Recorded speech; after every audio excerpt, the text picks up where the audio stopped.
Dios te bendiga, amado de Dios, en el día del Señor. Es un tiempo, el domingo, especial para perder tiempo en familia, para buscar y disfrutar en familia, con los tuyos, de su presencia, de su amor, de su palabra, del compañerismo que brota de estar con Dios. Hoy hay mucha gente sola, pero recuerda que donde uno abre su corazón a Dios, el Espíritu Santo está allí y Jesús manifiesta su presencia entre los suyos.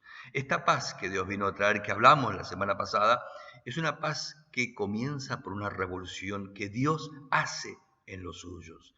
¿Por qué? Porque la regeneración es una transformación de tus prioridades, tu forma de pensar, las mentiras que hay en tu mente y en la forma en que has vivido hasta que Dios se cruza en tu camino y cambia tus planes y todo lo que tú eres.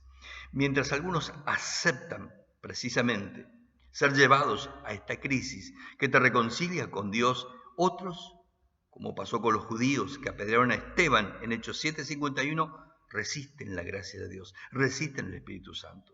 Por eso Jesús fue muy claro en Mateo 12:30 cuando él dijo: el que no está conmigo está en mi contra. El que no me ayuda a recoger la cosecha, la desparrama. Hay dos opciones frente a Dios. No hay grises y no hay términos medios. O estás con Él o estás en contra de Él.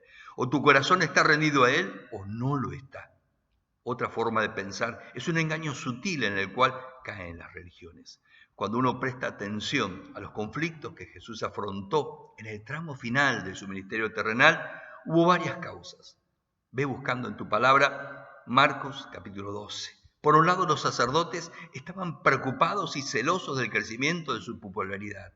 ¿Cuánta gente que le seguía? Cuando Jesús entró en Jerusalén, en lo que se conoce en el calendario religioso como el Domingo de Ramos, el domingo anterior a su muerte, mucha gente se agolpó. Y aunque el Señor tenía otra idea sobre la multitud, dice la palabra de Dios claramente en Juan 2, que Él se confiaba en la multitud de las personas. Cuando muchas les comienzan a buscar en Juan 6 por el tema de la comida, Él dice: ustedes no me buscan por quién soy, sino por la comida que han recibido. Luego de entrar en Jerusalén, el Señor realiza dos acciones que van a generar la reacción y precipitar el complot contra su persona y su vida. En Marcos 11:18 dice lo siguiente, dice el texto: los principales sacerdotes y los escribas oyeron esto, buscaban cómo destruirle, porque le tenían miedo, pues toda la multitud estaba admirada de su enseñanza. Marcos 12:12 dice lo siguiente: procuraban prenderle, pero temían a la multitud, porque comprendieron que contra ellos había dicho esta parábola, la que está en Marcos 12:1 en adelante. Por un lado, la purificación del templo en Marcos 11 y luego la pronunciación de esta parábola contra la dirigencia político-religiosa del pueblo judío hizo que ellos se unieran. ¿Quiénes estaban en guerra contra el Señor? Se lo identifica en forma muy clara en Marcos 11:27. El texto dice claramente: llegaron de nuevo a Jerusalén y cuando Jesús andaba por el templo se le acercaron los principales sacerdotes, los escribas y los ancianos. Los tres grupos intentan hacerlo caer en trampas con preguntas o dilemas para poder acusarle, como dice claramente Marcos 12:13. Jesús responde tanto a los fariseos y herodianos, que son los primeros que llegan, como a los saduceos, los sacerdotes, y finalmente ante el escriba o maestro de la ley, que le indaga sobre cuál era el mandamiento más grande o más importante de la Torá. La misbá, la enseñanza de Dios, tiene 613 preceptos o misbá. Jesús responde con el Shema, la oración de Deuteronomio 6:4. Pero más allá de haberle dejado asombrados a unos, Marcos 12:17, expuesto a otros, Marcos 12:14, y sorprendido a la mayoría, Marcos 12:32, ellos, a pesar de todo esto, siguen adelante con su plan de destruirle.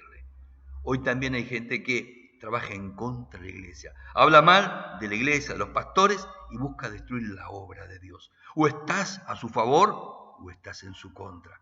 ¿Cuál es tu punto? Hoy también muchos afirman creer en Dios, seguir a Jesús, pero la realidad es que hay una gran cantidad de personas que, como los escribas, que se acercaron a Jesús para preguntarle sobre el mandamiento o el misbá más importante, conocen el camino, saben el camino, están cerca, dice la palabra de Dios en Marcos 12:34, un pasaje que te quiero hacer pensar, sobre todo porque es para ti, para mí, porque estamos cerca de Dios, pero eso no alcanza, es necesario estar con Dios y no cerca de Dios. La palabra dice, viendo Jesús que él había respondido, el escriba sabiamente le dijo, no estás lejos del reino de Dios. Conocía el camino, pero no estaba en el camino. Por eso él dice, no estás lejos. Y después de eso, nadie se venturaba a hacerle más preguntas. Es interesante, ¿por qué?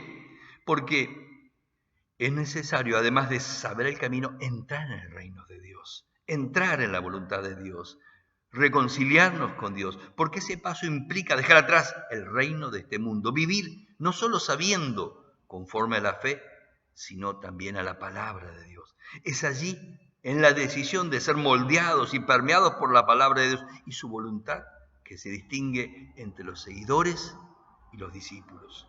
Dios quiere que seas más que un seguidor, sea un discípulo. Trabaja a su favor y no en contra de otros. Hay un paso que dar. No alcanza con saber que hay que amar al Señor con todo el corazón, con toda el alma, con toda la mente, con todas las fuerzas. Es necesario hacerlo si aún no lo haces. Y si lo estás haciendo, gloria a Dios, porque entonces Dios está a tu favor. Si aún no has pasado del saber al hacer, hoy es el día, hoy es el tiempo. Es el día de entrar bajo el gobierno y la bendición de Dios, de poner a Jesús como el verdadero Señor de tu vida y de tu corazón. Espero que así sea. ¿Cómo lo sabrás? ¿Qué hiciste al comenzar el día? Si aún no te encontraste con el Señor, hazlo. Comienza el día con Dios. Si te salteaste esta parte, busca a Dios de corazón, porque Él desea derramar toda gracia sobre ti. Dios te bendiga. Nos encontramos más tarde en el templo y otros a través de las redes, aquellos que no pueden venir por diferentes razones, a adorar y alabar a Dios.